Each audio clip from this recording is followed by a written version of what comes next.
Baiklah, pada hari ini kita akan mendiskusikan tentang pendekatan sastra, psikologis, dan juga hermeneutis di dalam tafsir. Pertama adalah pendekatan sastra. Apa sih pendekatan sastra itu? Pendekatan sastra di dalam Al-Quran adalah pendekatan yang mengarah untuk menggugah perasaan pembaca secara rohani sehingga menimbulkan kegembiraan di dalam jiwa atau mendatangkan kepedihan ketika menolaknya. Jadi pendekatan sastra itu digunakan untuk menggugah perasaan si pembaca ini ketika membaca sebuah teks, ketika dia mendapatkan sebuah keindahan, makna yang indah, maka akan tergugahlah dari sisi dari sisi rohaninya. Kemudian ketika ada pesan yang mengantarkan kepedihan, maka jiwanya itu akan menolaknya. Jadi bagaimana reaksi jiwa si pembaca tersebut. Nah, dalam mengaplikasikan metode sastra ini dalam menafsirkan Al-Quran dibagi menjadi dua proses, yaitu ada kajian seputar Al-Quran, yaitu dirosah mahaul Al-Quran, dan juga kajian mengenai Al-Quran itu sendiri atau dirosah mafil Quran. Yang kita gunakan ini adalah metode sastra versi Amin Al-Khulli. Nah, kita berangkat dari kajian seputar Al-Quran atau dirosah mahaul Al-Quran. Jadi di dalam ketika teman-teman ingin mengaplikasikan dirosah mahaul Al-Quran ini, jadi ada dua kajian di sini, yaitu kajian khusus dan juga kajian umum. Nah, kajian khususnya ini adalah kajian ini terfokus pada proses turunnya Al-Quran, pengkodifikasiannya, dan perkembangannya, variasi membacanya, atau kiroah yang kemudian dikenal dengan ulumul Quran. Jadi, ketika akan mengaplikasikan metode sastra, teman-teman harus menguasai ulumul Quran, misalkan tentang proses nuzul Quran, kemudian bagaimana kodifikasinya, kemudian ilmu kiroahnya, kemudian ilmu asbabun nuzulnya, semua yang ada di dalam ulumul Quran itu teman-teman harus sudah menguasainya. Nah, kemudian yang kedua, dari kajian umum. Nah, kajian umum ini adalah kajian terhadap aspek sosial historis Al-Quran, termasuk di dalamnya situasi intelektual, kultural, dan geografis masyarakat pada abad ke-7 ketika Al-Quran diturunkan. Jadi ini seperti pendekatan historis. Jadi pendekatan historis itu di berbagai metode di dalam menafsirkan Al-Quran itu selalu dipakai. Nah, jadi di sini ketika teman-teman ingin mengaplikasikan metode sastra, jadi kata yang ada di dalam Al-Quran itu seharusnya dipahami dengan cara pendengar pertama memahaminya. Jadi pendengar pertama ini adalah pendengar yang ketika Al-Quran itu pertama kali diturunkan atau ketika konteks ayat itu diturunkan, seperti itu. Nah, yang kedua adalah kajian mengenai Al-Quran itu sendiri atau dirosah mafil Quran. Tadi kan kita sudah yang mempelajari yang mahaul Al-Quran kan, jadi tentang ulumul Qurannya, kemudian dari sisi historisnya itu yang disebut dengan mahaul Al-Quran.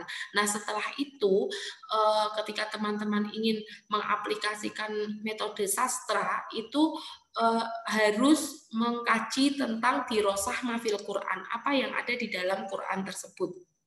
Nah, pertama-tama dengan cara meneliti kosakata atau mufrodat, kan misalkan di dalam sebuah ayat kita mendapatkan sebuah mufrodat yang menarik. Nah, apa arti dari mufrodat tersebut? Nah, kemudian dimulai dengan meneliti kosakata atau mufrodat, kemudian mendata maknanya, kemudian mengamati makna-makna etimologi atau makna-makna lugotan, lalu mengurutkan pengertiannya yang paling terdahulu atau yang paling dekat dengan masa Nabi. Jadi arti lugotan mana yang kemungkinan digunakan pada saat ayat itu pertama kali turun kemudian mentarjih. Jadi mentarjihnya itu adalah lewat makna yang pertama kali turun ketika makna yang pertama kali dimengerti ketika ayat itu turun, akhirnya ditarjih.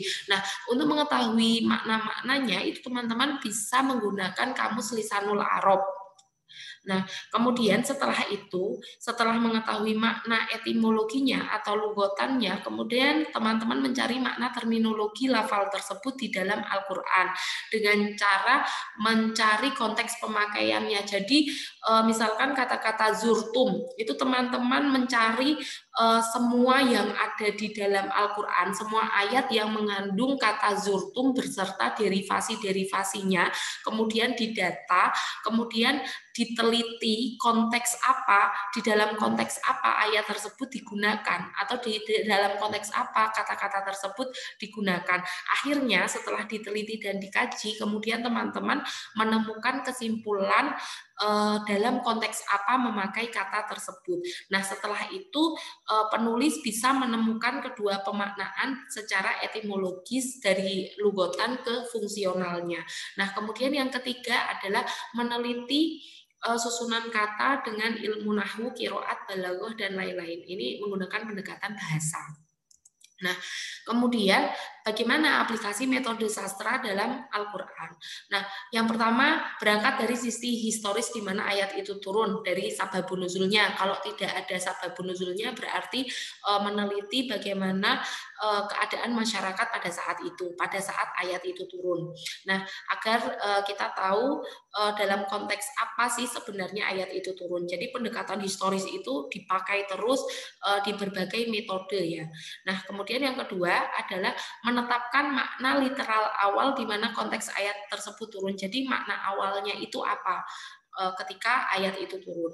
Nah, kemudian yang ketiga adalah kemudian disesuaikan dengan konteks apa yang ada di dalam pembahasan ayat tersebut. Jadi penafsirannya akan lebih objektif. Ini menurut Amin Al-Khuli. Misalkan diaplikasikan di At-Takatsur ayat 1 sampai 2. Alhaakumut takatsur hatta zurtumul maqabir. Ini yang akan kita teliti adalah kata-kata zurtum.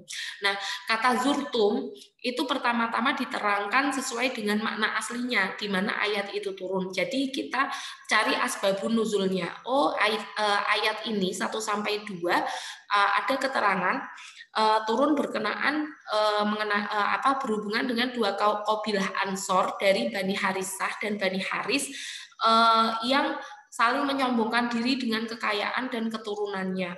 Kemudian mereka saling bertanya, apakah kalian mempunyai pahlawan yang segagah dan secekatan si Fulan?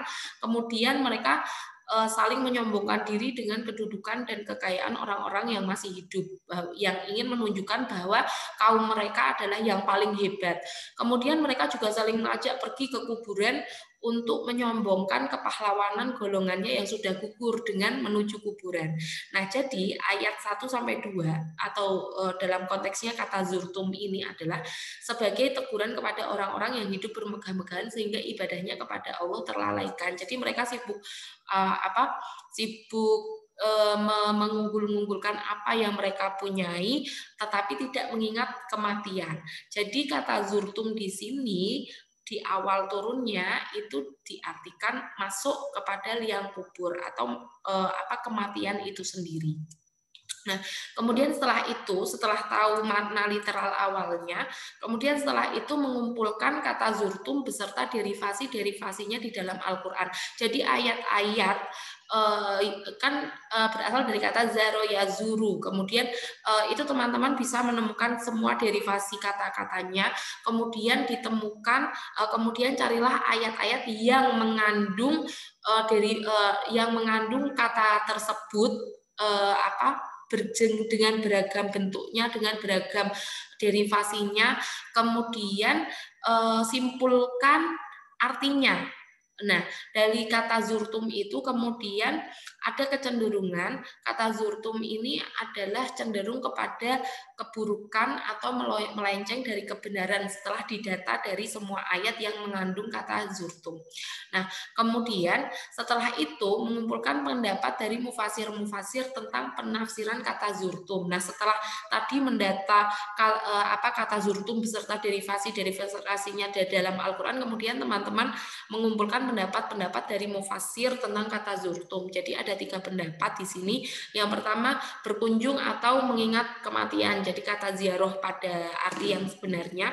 Kemudian yang kedua, merujuk kepada sababun nuzul ayat. Jadi artinya itu ya diartikan kematian itu sendiri. Kemudian yang ketiga, memaknai zurtum sebagai kematian itu sendiri. Oh, ini sama ya. Jadi konteksnya ini sebenarnya sama. Ketika seorang berkunjung ke makbaroh, maka ia akan mengalami kematian itu sendiri. Jadi ketika orang itu berkunjung ke kuburan berarti tandanya ya dia sudah mati seperti itu. Nah, kemudian sistem kerja dari tafsir sastra itu sendiri adalah kesatuan dan kesesuaian dengan ayat yang sebelumnya, maka kata zurtum itu dimaknai dengan makna ketiga. Jadi harus disesuaikan dengan yang pertama, konteks yang pertama, alhaakumut takatsur ini diartikan apa sehingga senada dengan hatta zurtumul maqabir. Jadi zurtum ini dikaitkan dengan ayat yang sebelumnya. Jadi yang paling pas adalah makna yang ketiga, yaitu kematian itu sendiri. Kata zurtum merupakan bentuk peringatan bagi orang yang bermegah-megah dan sangat mencintai dunia. Padahal yang harus menjadi fokusnya itu adalah amalan-amalan apa yang akan dibawa ketika orang tersebut mati. Jadi ketika orang-orang bermegah-megah atau mencintai dunia, sesungguhnya dia tidak mengingat kematian seperti itu. Nah, kemudian pendekatan secara psikologis. Jadi berhubungan dengan kajian studi Islam, teori psikologi digunakan untuk menjelaskan gejala-gejala lahiriah orang beragama yang termasuk gejala-gejala kejiwaan. Kalau tadi kan kalau sosiologi itu kan lebih kepada perilaku sosial ya. Kalau ini berhubungan dengan gejala-gejala kejiwaan. Pendekatan psikologis itu berhubungan dengan gejala-gejala kejiwaan seseorang yang berkaitan dengan misalkan gimana sih ciri-ciri orang yang beriman dan bertakwa, kemudian ciri-ciri orang yang baik, ciri-ciri orang yang jujur itu diterangkan dengan menggunakan pendekatan psikologis. Jadi pendekatan psikologi mengandung pengertian tentang suatu cara pandang dalam menghampiri teks Al-Quran atau dalam menafsirkan teks Al-Quran melalui jembatan psikologi manusia. Jadi misalkan ketika seorang mufasir menafsirkan surah Al-Fatihah, jadi ia menyampaikan pesan moral apa yang terkandung di dalam surah Al-Fatihah ketika bismillah dengan bahasa yang tegas dan menekankan pentingnya segala sesuatu itu atas dasar nama Allah. Jadi segala sesuatu itu secara psikologi ketika orang mengingat Allah dan diniatkan ibadahnya hanya kepada Allah, itu akan membawa keikhlasan tersendiri bagi orang yang mengerjakan. Itu dari sisi psikologinya.